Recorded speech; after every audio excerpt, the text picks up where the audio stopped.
Oh, howdy all. Grab yourself a beer, it's time for some Path of Exile discussion. Today, GGG introduced a development manifesto on harvest crafting that outlines a number of nerfs that are going to be coming to 3.14. Now, personally, I can't wait for this. I've found that harvest has reduced how much fun the game is because the single most powerful rewards in the game come from grinding scoured tier 9 maps in Haywire Hamlet. But we'll get into that a bit later, and also what some of the people that disagree with me think as well. But the core of what's happening, they outline here the idea that they had for harvest crafting, which was that using items like exalts feels awesome when you do it. So they wanted to have a way to get the feeling of using an exalted orb earlier in the game. There's a huge opportunity cost to using an exalted orb. Essentially, exalted orbs are primarily used in the core game. So let's talk about before harvest existed. The primary use of exalted orbs was actually not for their dedicated function of adding a new mod onto a rare item. The primary use was paying for crafting bench fees, and in particular, it was paying for the crafting bench fees for the mods. Prefixes cannot be changed and suffixes cannot be changed. Almost no one used these, but the tiny percentage of players that did could sink 500, 1,000, 2,000, 3,000, 4,000 exalts or more into trying to craft an absolutely perfect item through the overuse of those. And it turns out that the best use for a more casual player that happens to loot an exalted orb is not to use it to improve their own gear. It's to trade it to one of those power gamers that's doing those high-end bench crafts. So that was the experience that most players had with exalted orbs. For most people, they were just a consumable that was too precious to use. And so GGG outlined that their initial intention with harvest was to provide a lot of a feel of using an exalted orb on your own items, but to do so earlier.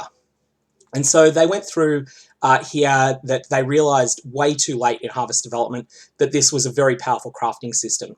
And ultimately that was the core problem with harvest, is that it is so much more powerful in the hands of an experienced player than it is in the hand of a casual player.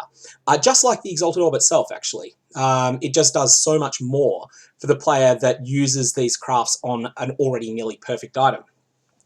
So they launched with a very powerful version of the system, including crafts that modified items in more specific deterministic ways than have been allowed before. So examples of that. Crafts that say remove a life modifier from an item and replace it with a new life modifier, remove a defense modifier from an item, or augment an item with an additional fire modifier. All of these are far more powerful than anything that's existed in the game before, and don't carry the restrictions that things like the crafting bench have. So the crafting bench offers some very powerful crafts as well, but there's a very powerful restriction on it that you can only have one crafted mod on an item, two in special circumstances. So that was the case with harvest. The thing is, though, that in the real world, what tends to happen is that these crafts that are powerful and deterministic get pulled by the wealthiest players to produce absolute monsters of items. And that's what we saw in the entirety of the Harvest League, and it's again what we've seen in 3.13, where items that, for the casual player, they're not really getting all that much out of it. Maybe they get a jewel and they're able to exalt life onto it with an augment life craft. But for the top-end power gamers, they're basically getting more than an entire ascendancy's worth of power out of this system. And so it's been expanding the gap in power between the casual section of the player base and the power gamer section. However, there's also been some people that have gone, that Harvest has been a key point of transition for them from being a casual player into being a power gamer, because it's helped them finally understand crafting.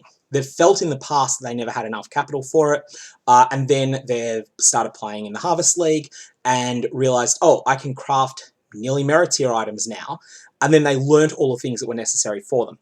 So I want to divide the player base into 4 core groups as I see them, and this is only considering players that get to maps. So I'm not considering players that discover the game's not for them somewhere during Act 3. And the 4 groups that I would like to go through here. There's the casual endgamer. These are the people that can probably complete Eternal Lab, but that's about as far as they get in the way of bosses in the game.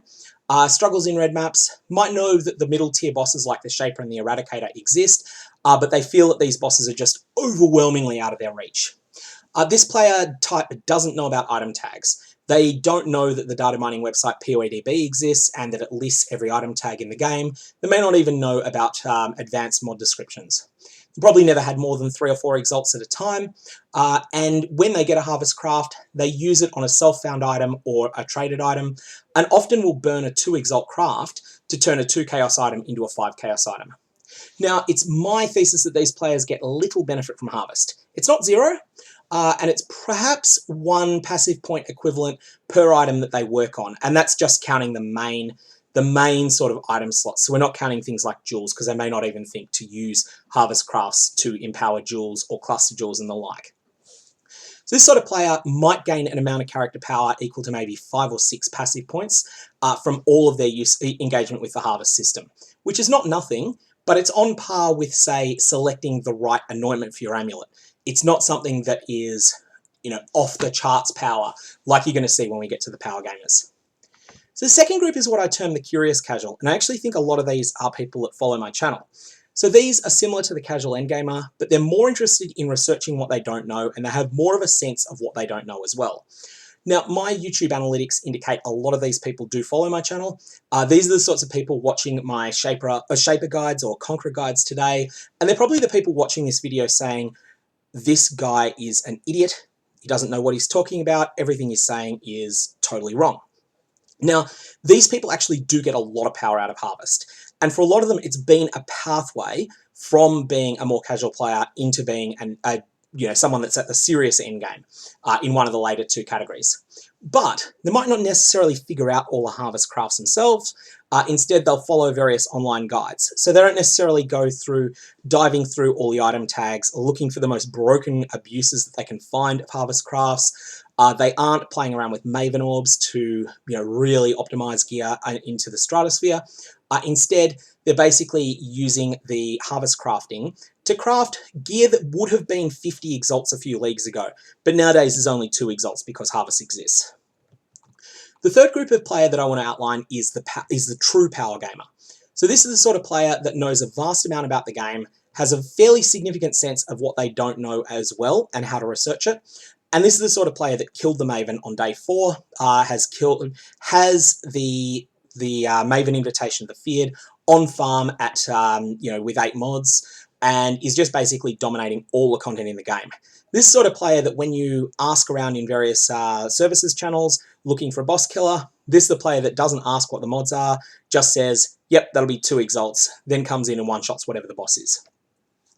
So these are the sorts of players that are willing to do whatever content is the most rewarding, which might be Delirious Maps 1 League, and then it might be grinding Tier 9 Scoured Haywire Hamlet maps on a run speed optimized character for Harvest the next one.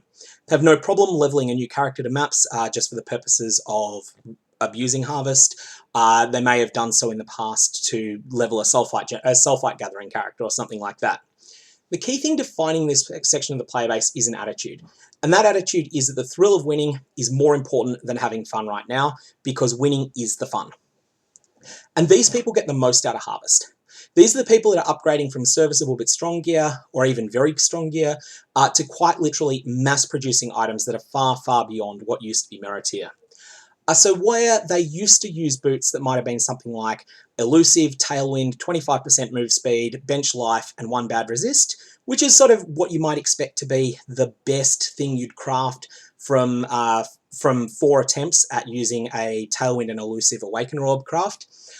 These players are now, as well as getting all of the power creep from Maven Orbs, they're also using Harvest to upgrade to 35% move speed, Tier 1 Perfect Roll Life, an Abyssal Socket from one of those Hollow Fossils, so that's how they'd start the craft, and then another Tier 1 mod like Chaos Resist on top.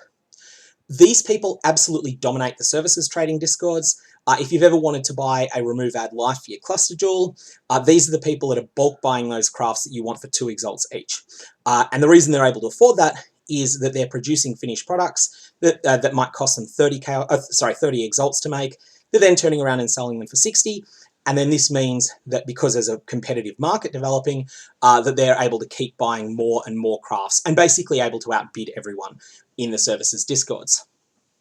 The fourth group I want to talk about in terms of their reaction to Harvest is what I term the semi-power gamer. This has been my playstyle this league. These people generally know a lot about game systems, but aren't willing to go as all out. So like me, they'll often run maps in Haywark, but they'll be running semi-juiced high-tier maps rather than the optimal tiers around 9, because those higher-tier maps are more fun, although we end up getting more Hearts of the Grove than they do, and doing less maps per hour, and having lower run speed, because when you're running a tier 16 map that's chisel out filed, you can't run as much run speed as you can if you're running a scoured tier 9 map. You can't make some of the same sacrifices. So, the key attitude of this section of the player base is I want to win, but not at the expense of having fun. And these people get more out of Harvest than the casual endgamers, but not really more than the curious casual grouping. We tend to have more resources to spend on powerful crafts and less interest in actually buying them, because the process of engaging with harvest crafting is just so miserable. You know, going onto the trade Discord. After all, it's at least my opinion that the game's content isn't hard enough to justify the extreme top-end gear, and actually it becomes a net negative in fun.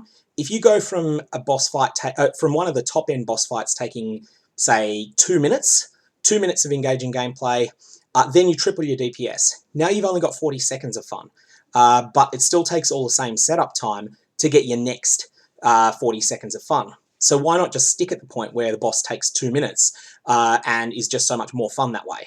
That's my attitude, and it's why I haven't really been haven't engaged with Harvest much at all this league. Certainly haven't been trying to optimize characters around it, because I feel that that's just going to lower the fun that I have in the game. So going back to these sorts of sections of the player base and the changes that they're making. So firstly, there's the analysis of the integration into the core game, where Chris Wilson's saying here that with Harvest integrated in the core game within 3.13, players still made ridiculous items. Even the crafts that we made quite rare felt pretty common when the entire community was pulling them together and using them on the right items. And this is very true. So let's take a craft that is genuinely quite rare. Remove a non-influenced mod from an item and add an influenced mod to that item. This craft is genuinely rare, but like I have one sitting in my horticulture station. It's the only one I've had this league, but if I wanted to sell it, I would. You know, I'd just go, all right, who's looking to buy this? And I'd sell it to the highest bidder. The highest bidder will always be a power gamer, because they have the most resources and they have the most drive to mass produce items. And so ultimately, you have this situation where I could use that craft myself and potentially turn a 2 Exalt item into a 4 Exalt item, or even turn a 15 Exalt item into an 18 Exalt item. But it would be more powerful. It would be a more powerful use if someone else uses it on their 60 Exalt item to turn it into an 80 Exalt item. And so that's just one of the powerful crafts that exists. But ultimately, for every player that hasn't seen one of that craft, they'll have seen some of the rare crafts. Maybe they've had augment an item with a fire modifier with lucky values, which is less powerful than the one I was talking about, but is still strong. Lots of them that exist basically all get pulled. The wealth from them all funnels up to the people who are buying them, because that's simply the most powerful use that people have for these crafts when they get them. So the second issue, and this is something I hadn't thought of because I'm good at ignoring bad options, I'm just used to loot filters, but it is a real one. Players felt overwhelmed to get so many crafting options. It was possible for players to get 100 or so crafts to be given to them per grove, and this caused players to feel obliged to consume them, otherwise they would have been wasted. I never felt that obligation, but I can understand where people are coming from. My attitude was very early in the league when I still didn't have very many alchemy orbs, I would use them to alch maps. But other than that, it was just check, is this a premium craft? No? Okay, pretend it doesn't exist. The result of these factors was that players had access to basically unlimited medium power crafting and had to RNG hunt the best crafts which they could then store for later. Yep, I agree with that. I don't actually think it's a problem to have basically unlimited medium power crafting, but the hunting for the best crafts that they could store for later has been the dominant feature of Harvest implementation, and it's why there are so many people running run speed builds in Haywark maps at tier 9. So players also express frustration. There's been some huge Reddit threads on this. The most effective way to get the best items in Path of Exile was to join a Discord channel and to try to trade for these incredibly crucial crafts. Absolutely true. I actually think this is missing something important though, and that is that Harvest was obsoleting all sorts of other, well actually they're sort of talking about that next, but Harvest was obsoleting a lot of content in the game, because why would you run the Cortex when better items come from a tier 10 map in Haywalk? Why would you run, say, Uberatsuri when better rewards come from a low tier map in Haywalk Hamlet? And so on and so forth. But also, the key thing that they're saying here is, why would I use a regular Exalted, Divine, or Annulment Orb when I can get one through Harvest that has a deterministic result? And this one was really, really, really significant, because the core crafting orbs are the main reward type in Path of Exile. And it's something that I've noticed this league. I haven't really talked about it much, but Exalted Orbs, Chaos Orbs, all of the core crafting orbs just have less buying power than normal. It doesn't feel like that because Headhunters are so cheap this league compared to what they, compared to their value against some of the things that haven't fallen in value. So the fact that a Headhunter is still around 70 Exalts feels normal. But there are so many more Headhunters around because Ancient Orbs can be farmed so effectively. And so this creates this strange situation where all of the core crafting orbs are just being used less by crafters. And those core crafting orbs are the key reward for running maps. They're the key reward for running various, well, a lot of bosses, a lot of side content. So the entire rest of Path of Exile's crafting system is somewhat redundant with Harvest crafting in its current form. I think that this is absolutely true. And some people see this as a good thing, some people see it as a bad thing. So let's go through both arguments and who's making them out of those four types of players that I was outlining before.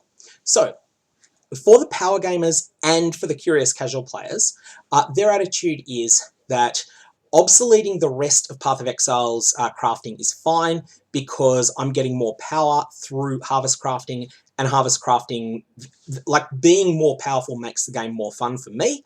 And one-shotting bosses is a fun experience. I don't really understand that mindset, honestly. I find that one-shotting a boss is just totally, just so much of a letdown when it happens. It just feels like the game isn't fun at all at that point. But people do think this, and it's a very common opinion. And so this is the this is the sort of section of the player base that thinks, finally, don't need to stuff around with fossils or with other sorts of really random crafts, and they like the fact that there's no longer diminishing returns on crafting. What I mean by diminishing returns is that if you think of how experience points in this game work, for a veteran player, getting to level 90 takes maybe 12 hours of gameplay. Going from 90 to 95, even though it's only 5.5% as many levels, it actually takes longer than going from 1 to 90. And then going from 95 to 100 takes more than 10 times as long as going from 1 to 95. And that's assuming that you don't die at all. That's diminishing returns. What it means is that if you double the amount of effort that you put in, the amount of character power that you gain from that second amount of effort is much less than what you gain from the first amount of effort. Crafting in Path of Exile has always followed this diminishing returns philosophy. What that means is that going from a 200 physical DPS two-handed weapon to a 300 one generally doesn't take much at all. Going from 300 to 400, just a little more. 400 to 500, a bit more. 500 to 600 starts to be a bit more of a leap. And then going from 600 to 700 is a much bigger leap again. 700 to 800, we're talking out of sight. Much, much bigger leap again. And so the amount of effort that you put into crafting an item and the amount of reward that you get, there's very much a sublinear growth. Harvest obliterates this. With Harvest, using a remove add speed mod, let's take boots for example. Let's imagine you've got two sets of level 86 boots. One of them has awful mods and has 10% move speed. The other one has really strong mods and has 10% move speed. If you apply a remove and add speed craft to both of those boots, it's going to have the same effect on both of them. And so it's no longer the case that going from an 8 out of 10 item to a 10 out of 10 item costs more resources than going from a 3 out of 10 to a 5 out of 10. Instead, it costs the same amount of resources. And really, the two groups that like this are the ones that like having those 10 out of 10 items. On the flip side, you have the sort of player group like myself, the semi-power gamer, or at least the way I've been playing this league. I have played as a power gamer before, and the casual end gamer just don't get as much out of harvest crafting, and also don't tend to feel the need to get these 10 out of 10 items. Like, you know, I certainly find the game is more fun when you're using 6 out of 10 items than when you're one-shotting bosses. And for the casual player, if they're running with 3 out of 10 items in tier 8 maps or 4 out of 10 items in tier 11 maps, they're going to be having the same fun either way. So that is my attempts to explain the divergent opinions that have been going. But here's the Path of Exile's item philosophy. So this is a really interesting read. Again, something that some people are going to like, some people are going to actively dislike. So at its core, Path of Exile is a game about the acquisition of powerful items. When we're designing PoE, a critical aspect of item acquisition is that it is through random rather than deterministic means. So the purpose of this, and this is an interesting one and something that a lot of people really don't like as well. It means that let's take, for instance, the most deterministic powerful endgame item in the game, and that's the Atzuri Flask. So Atzuri's Promise is a flask. I did a video on it a while ago. It drops from Atzuri with a 50% drop rate.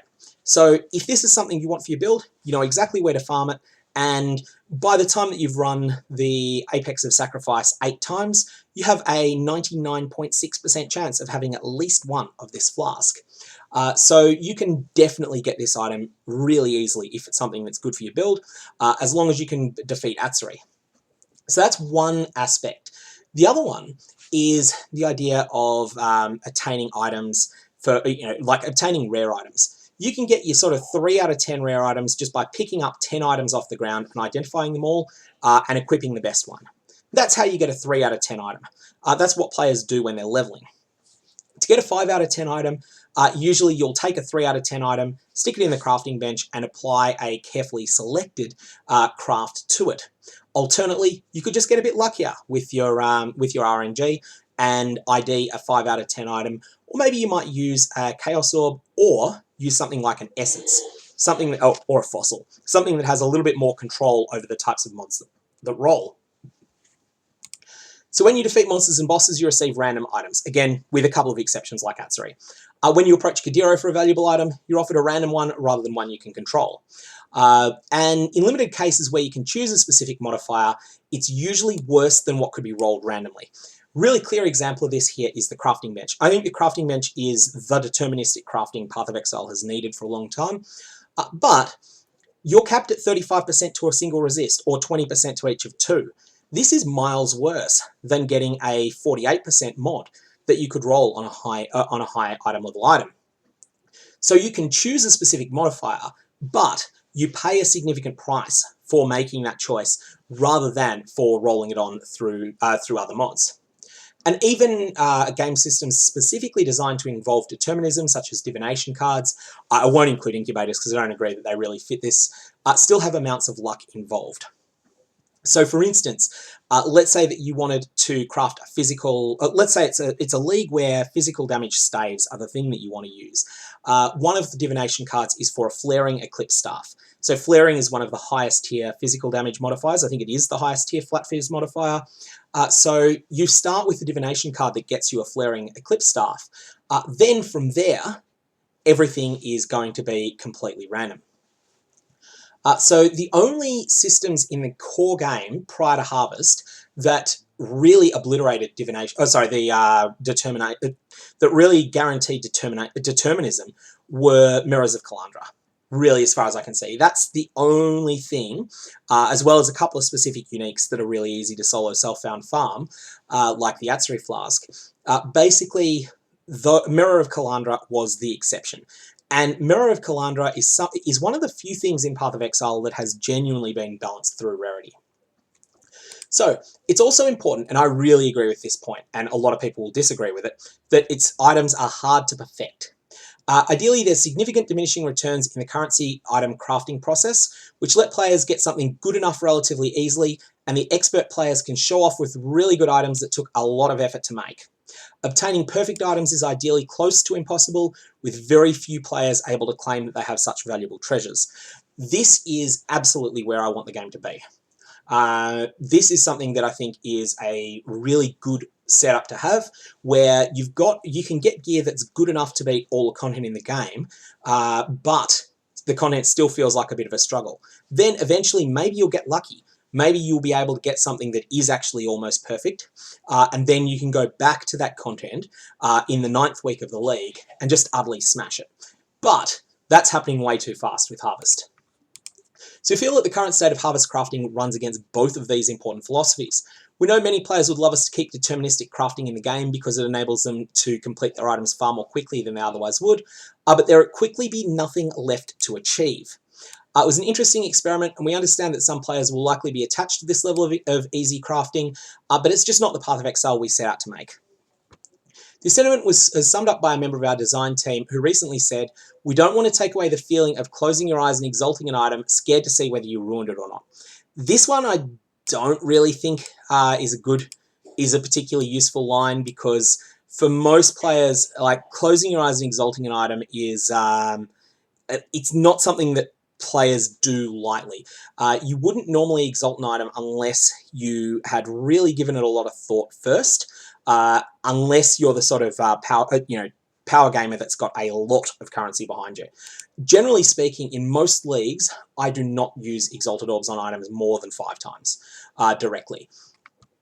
So, anyways, the important part is the changes coming. So, in 3.14, we're making some changes. The first 3 are direct nerfs to Harvest, and the second 2 are improvements. It's also worth noting that Harvest Atlas passives have been adjusted to accommodate these changes. So I want to go through each of these and give a bit of a sense as to how I feel it will affect each of the 4 player demographics I outlined before. So previously, each seed in a patch granted an instance of that seed's craft. Now only some of the seeds do, so you're getting far fewer of the crafts that were overwhelming people with their quantity. Highest tier seeds are closer to the 1-to-1 ratio from before. So here there's not really enough information to say exactly what's going to happen here, whether this is going to make the premium crafts rarer or not, the premium crafts that still remain, because reducing the number of, say, reforge an item with at least 1 physical modifier crafts doesn't really do anything, because I think most players just ignore those crafts. Again, with the exception of right at the start of a league, when if you get one of them, you might use it on a map because you're starved for alchemy orbs. So I don't think this is going to have much of an impact on any section of the player base. It's going to make parsing what you've got from a Harvest quicker, which will be something that will actually help power gamers a little bit, just a tiny bit. And it's also going to maybe slightly reduce the amount that casual players, of crafts that casual players stuff around with on things like jewels. So this one might reduce the number of very cheaply rolled jewels that have, like, that use, say, a reforge with a physical modifier craft, or reforge with a life modifier, which is particularly good on jewels. Ultimately, though, I think this is the least impactful of the lines. So here's the big one.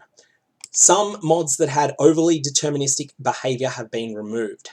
These include all annulment mods, other than the ones that remove a mod that isn't of a specific type before adding one of a type, and all type-specific divine mods. So type-specific divine mods are pure power gamer choices. Those are really just going to be something that only power gamers will miss, because they're a final step when you're trying to craft a merit tier item. Ultimately, this is going to make divine orbs that ordinary players loot off the ground much more valuable next league than they have been in past leagues. And so really, whether you appreciate that change or not, it's going to come down to whether you are a net user, a consumer of divines, like someone that uses feeds a lot of divines into a timeless jewel. In that case, you're going to hate this change.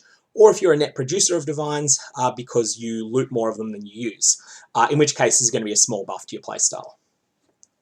But the big change is the annulment mods just going away entirely.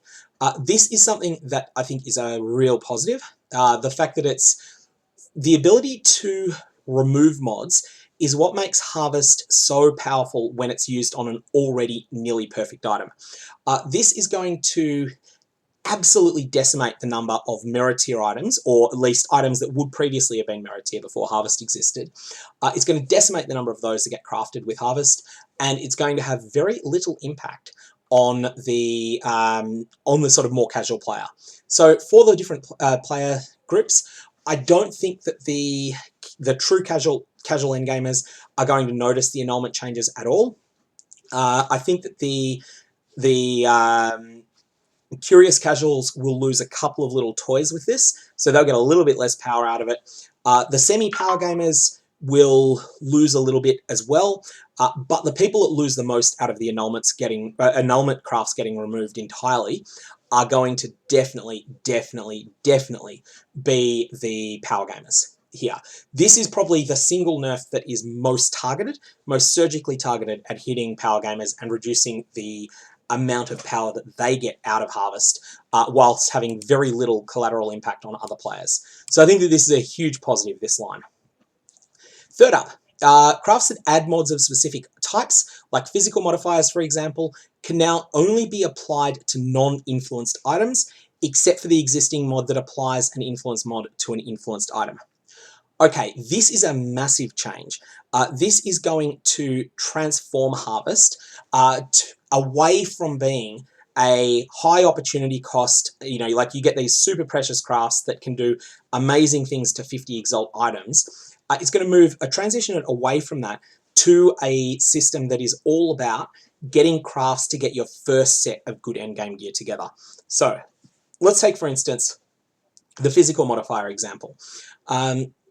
You are now going to have a situation where you can no longer add physical modifiers to an already excellent, say, Elder influenced item level 85 bleed bow that has a great physical mod on it as well as the bleed mod, and you're just trying to add an additional physical modifier onto it to get something to make this into a mirror tier item.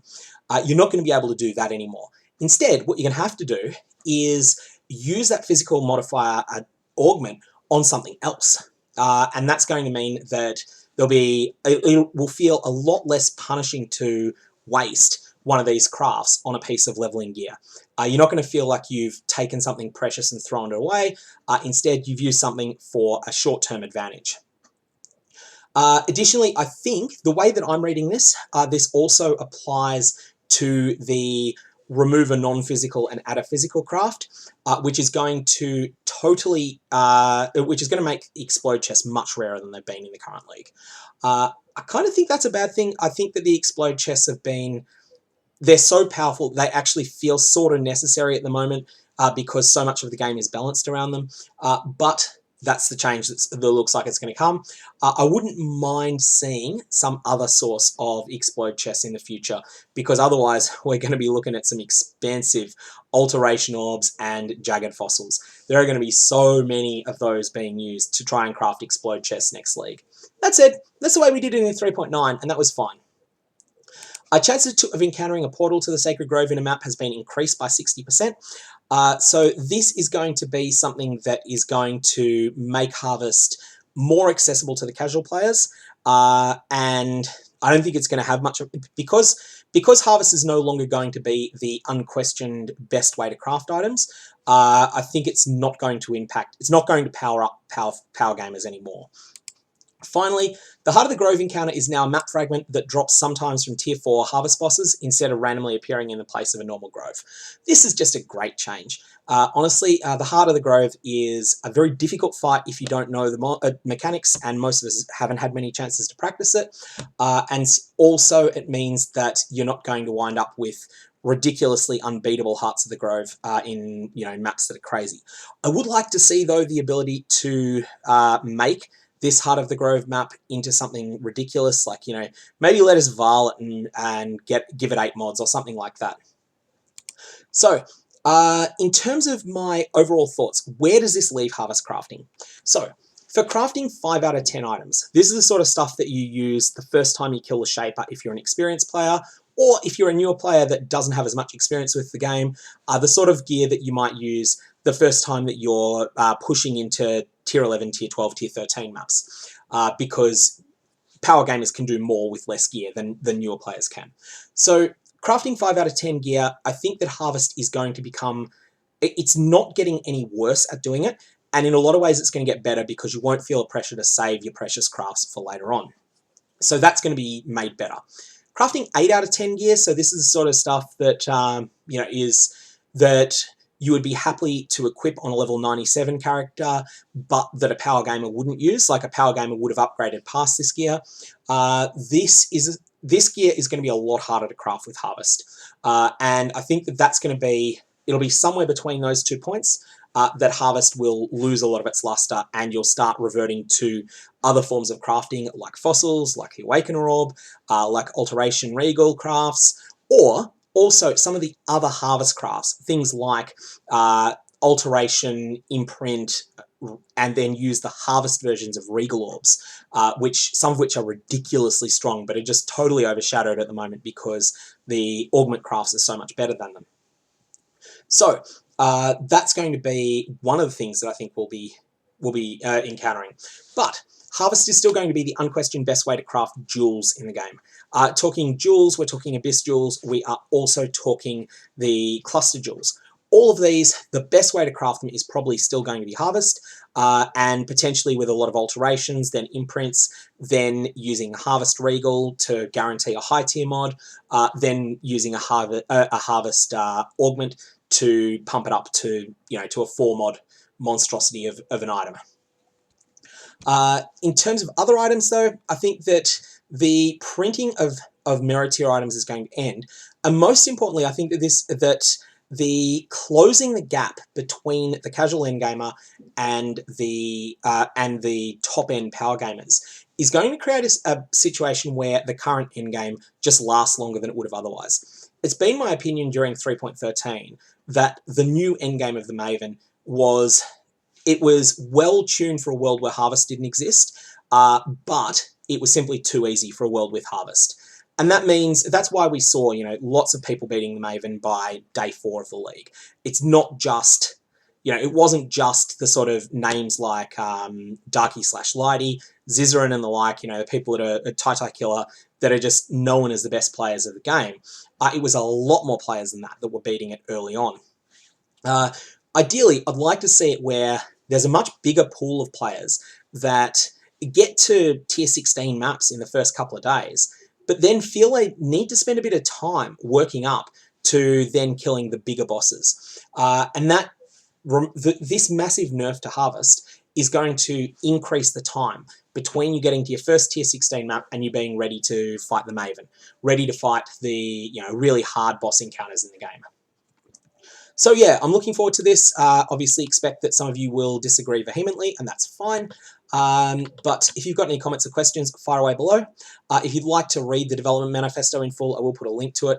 But otherwise, I'm really actually much more hyped for 3.14 than I actually think I will be even after the trailer. So I'll leave it there.